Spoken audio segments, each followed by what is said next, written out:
Hello everyone, praise good and welcome back to Pokemon Sun Ghost Monotype Challenge. Woo! Did it. So we have started out here in Route 2. Now Route 2 has some encounters. So it has a lot of the same encounters, but it's more like generalized, like, you know, we're back to Meowth, Young Goose, that kind of stuff. But we're introduced to ruffling grass patches. You're kind of familiar with it if you play Gen 5, but in Gen 7 it works a little different. See, you enter their dojo, and they approach you. Now, anyone putting together a team, no matter which version of this game you're playing, I would highly recommend to catch this Makuhita. Because Inuma is a normal type trainer. Normal type's only weakness is fighting type Pokemon. And it's a decent level Makuhita too. But the ones in the rustling grass are usually higher level than the surrounding Pokemon. Anyway, let me go ahead and do a battle first, and then we'll move on to bigger and better things.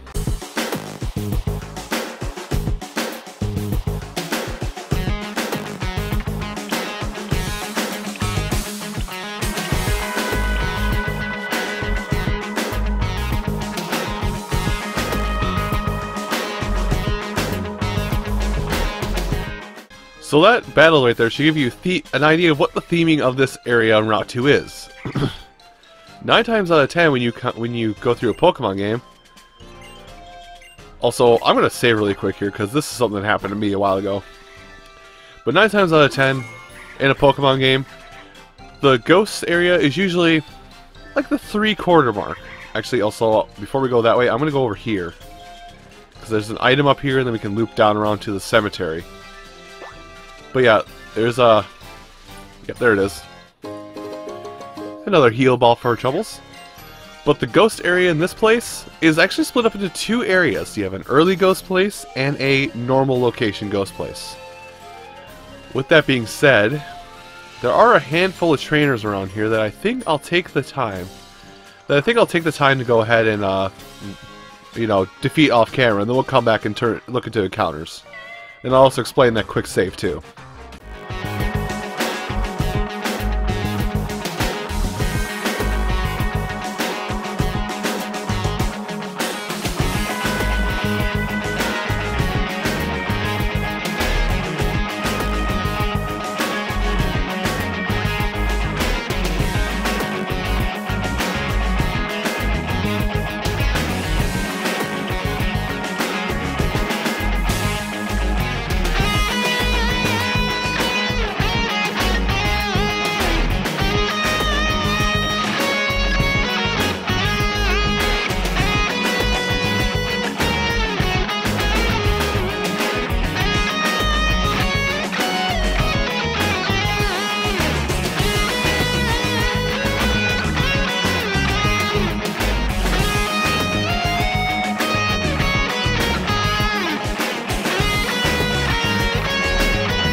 So that should be all the encounters out here.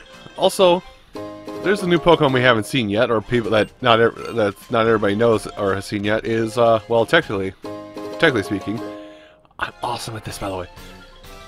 Is a Alolan Diglett. Diglett was given in the Alolan form, and it still has ground typing, but it also has steel typing as well. Meaning it kind of negates its weakness.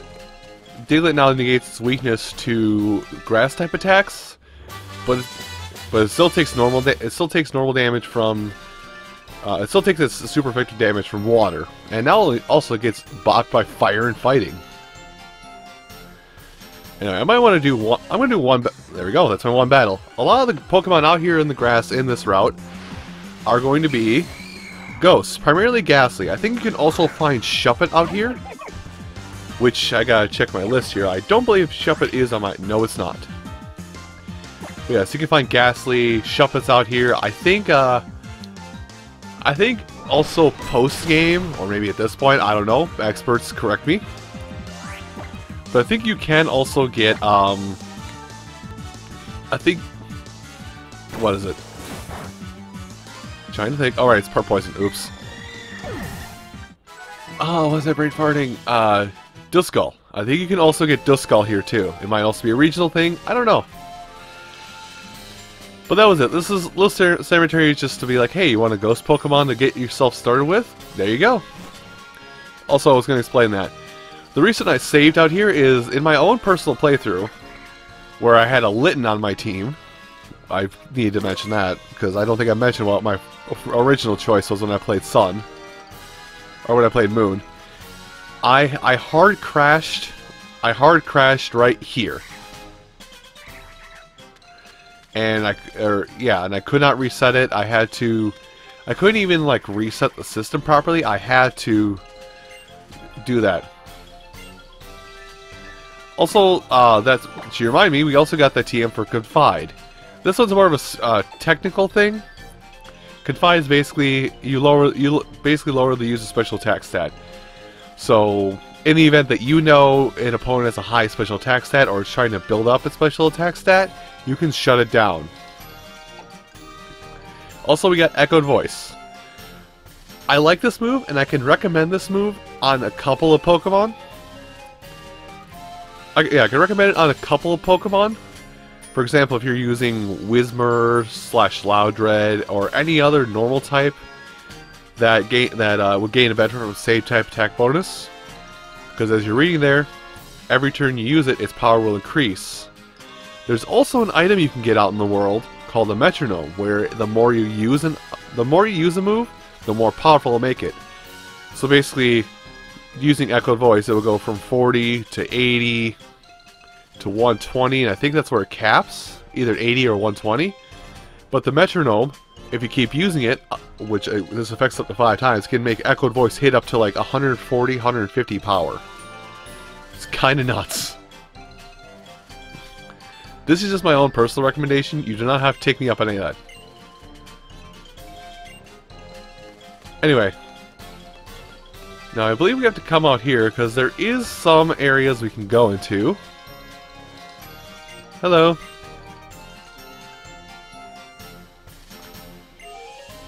Well, you shouldn't focus on that.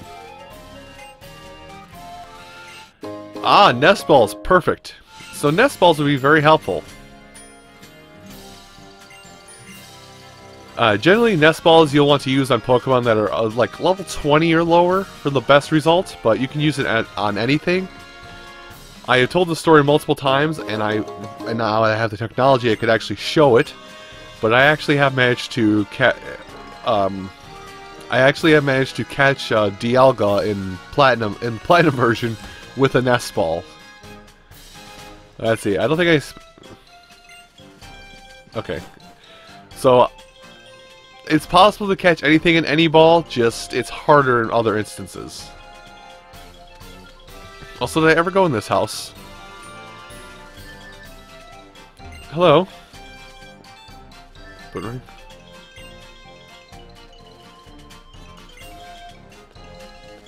Well then. It looks like you got rocked. Yes, whoa.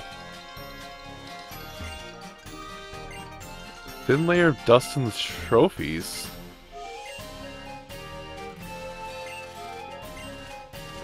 Ah. Okay, we can stop talking about Malasada. This region makes me uncomfortable about the amount of Malasada. Hello. Huh.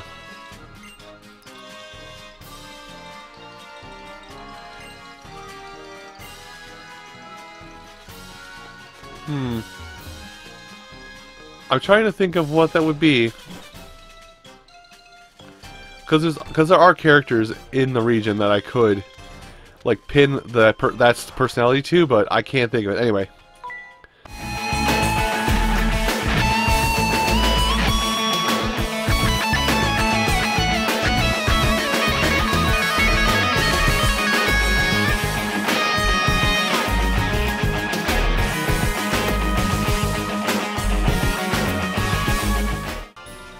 I get shook every time I see a bird.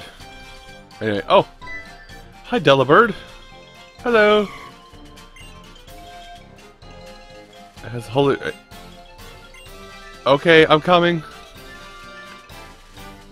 Well, go into the berry fields. So, something about that, by the way, Delibird. So you would think that's a bag, right? No.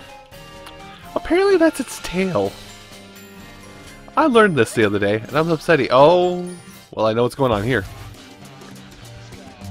The same you got a lame bunch of berries. Now, Team Skulls are your adversaries. Take your berry off your hands. Just start off our plans. Oh God. Please stop, Team Grunt.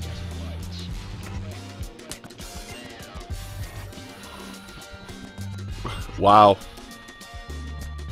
Yo, hi guys. Hey, remember me?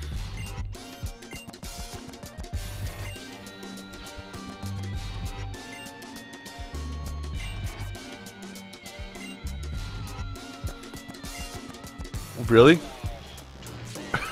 Nah. I'm not gonna act afraid of you guys. You guys are kind of... That's not a good thing to be hard-headed. Okay, this is kind of a key fight, so I'm gonna keep this one in too, but... So... Team Skull again. Now, I believe... Really, just the one? I thought it at least would have double battled me. It would have been rough. Ooh! This works out. Because Drowsy is a Psychic type, and Psychic is weak to Ghost type attacks. So let's take advantage of this little thing here. Surprise! Okay, yeah, we're done here. Battle's over. Thanks for playing, buddy. Watch out! Oh. Okay, we're actually done here. Alright, throw some leaves at it. Not necessary. Drowsy's not that fast. Okay, can we try another tactic here, guys? I mean, I understand you're trying to be intimidating, but it's not quite working. Now, do I have to fight the other one, or is it just the one and they get scared and run off again?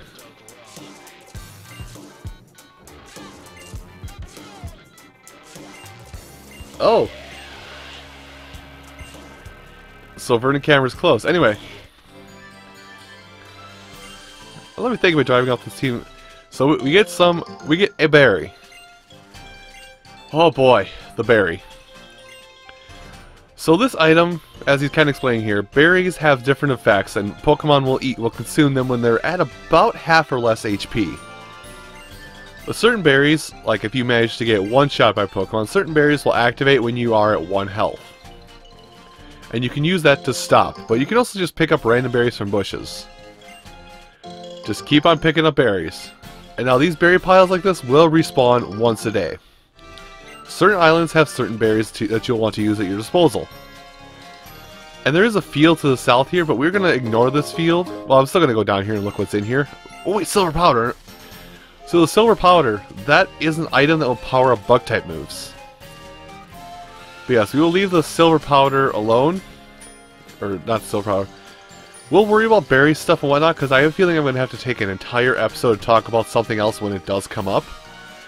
Because there is quite an extensive thing you can do at a certain part later on. But thankfully, the berry farming, they have taken from this game and removed it to an entire subsection where you don't have to sit and stew over it for 30 days on end. You can literally just put some berries somewhere, walk away, and come back after a couple days. Anyway, I'm going to check the outside perimeter. I think we're good now. So, yeah, your berry farming, you don't have to come back here to do it. They pretty much streamlined it from Gen 5 and 6. Let's see, now, I think we're getting done with Route 2 here now. Oh, but more trainer fights. Also, is that some rustling? I hear some rustling. Yep, there's some rustling up there, but I think we're going to go ahead and get a trainer fight, and we're basically going to go until we get that Pokemon Center just up the road here.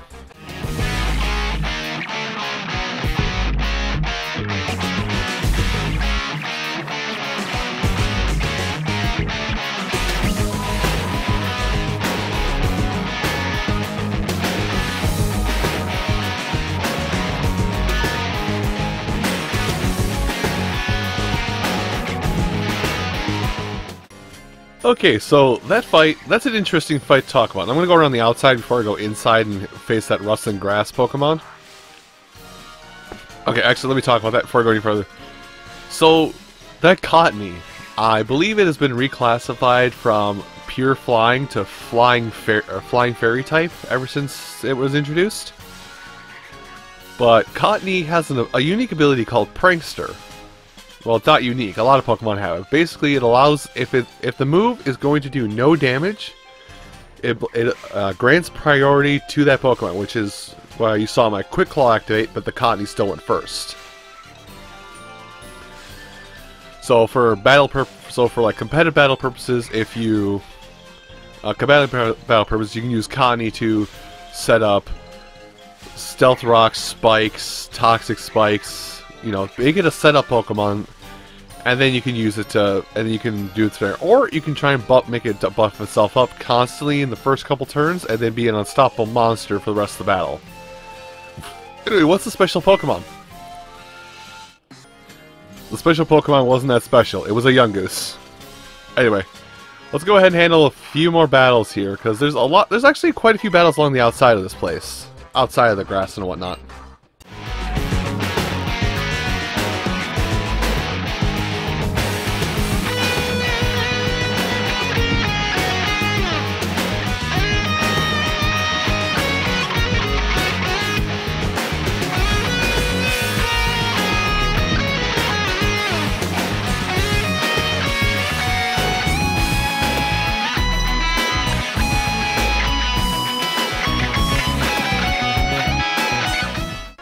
So come back with you for a minute. You saw in that fight that at the end of the fight, Hulo learned his his first like good move, we'll say, is Razor Leaf.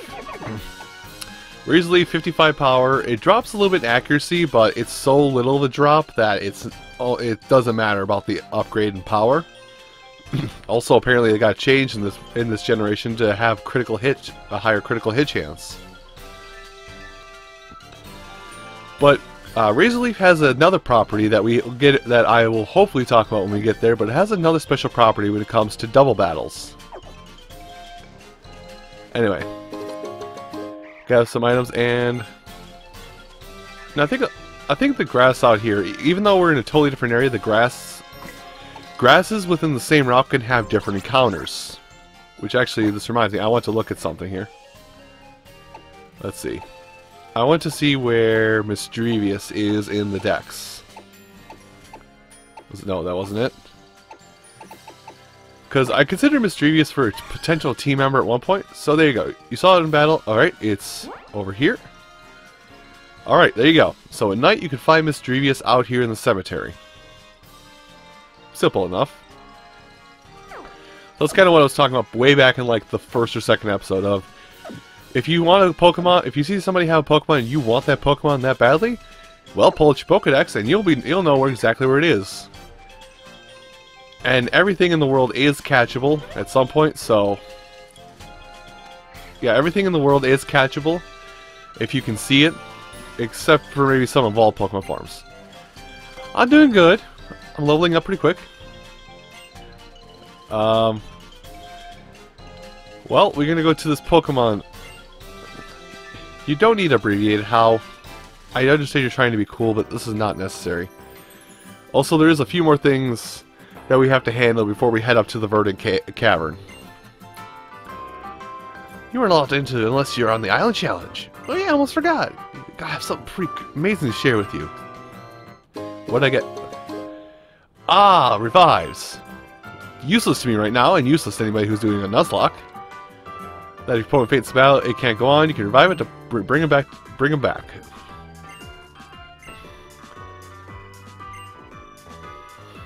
Think of himself. Okay. So, I'm gonna check with the clerks. If they sell Great Balls, I might sell my Pokeballs. No, they do not. Okay. So, do you sell anything different this time? You sell Nest Balls. Ooh, Luxury Balls. And all the X stuff still. So, this is kind of what I was meaning, is that certain shops will sell certain types of Pokeballs. I think to keep up with trends, I will get 2 Luxury Balls. and hold on to them. And I think, oh, not a heal ball. I want to make it even 10 super potions, because it's about time. I think it's already about time I get up to that point. I didn't use my normal potions at all. So let me see. Heal ball. Okay, we don't need balls.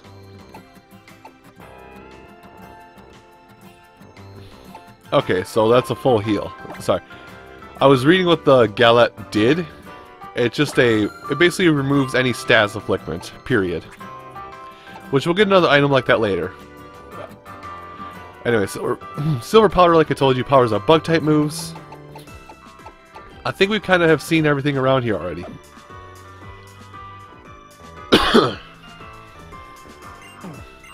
Alright.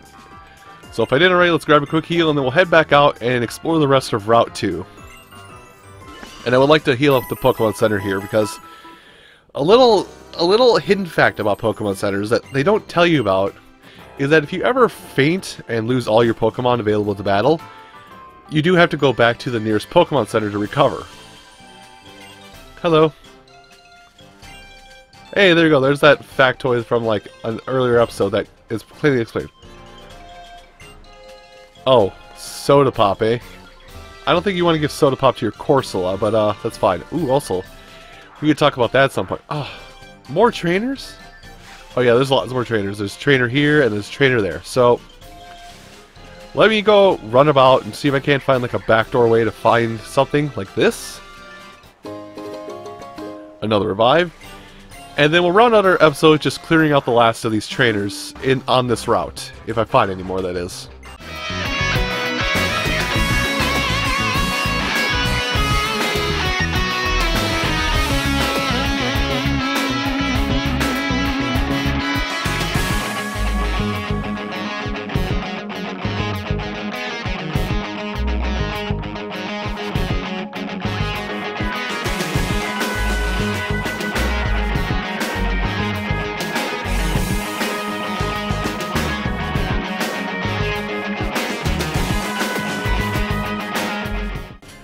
Okay, so that Pokemon there, by the way, the Cutie Fly.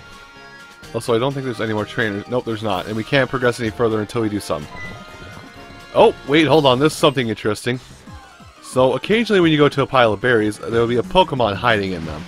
9 times out of 10, it's Crabrawler. Crabrawler, I don't know. I've never used one, but I feel like it could be an interesting Pokemon. Right now, it's a... I think... Correct me if I'm wrong, but I think right now it's a pure water type. But in the future, no, it's a water fighting type, but in the future it becomes an ice fighting type when it evolves. Anyway, defeat the Crabrawler, you get access to this. Ooh, Chesto berries! I might actually put that on a Hulo. And Leppa. Leppa, I think it's paralysis. Let's go look. Let's go explore our berry grove. So Chesto berry, covered from sleep on its own, and ooh, 10 PP to deplete. Actually, that one's just good to hold on to in general. That way you don't have to use ethers to recover. You can just have Leppa berries. But everybody's talking about the Verdant Cavern, really. Well, we'll be finding out more about that next time. Everyone, thank you so much for watching this episode of Pokemon Sun: The Ghost Monotype Challenge, and come back next time when we'll get started on our island trial. You folks have a great rest of your day, and take care. I'm gonna go and not die.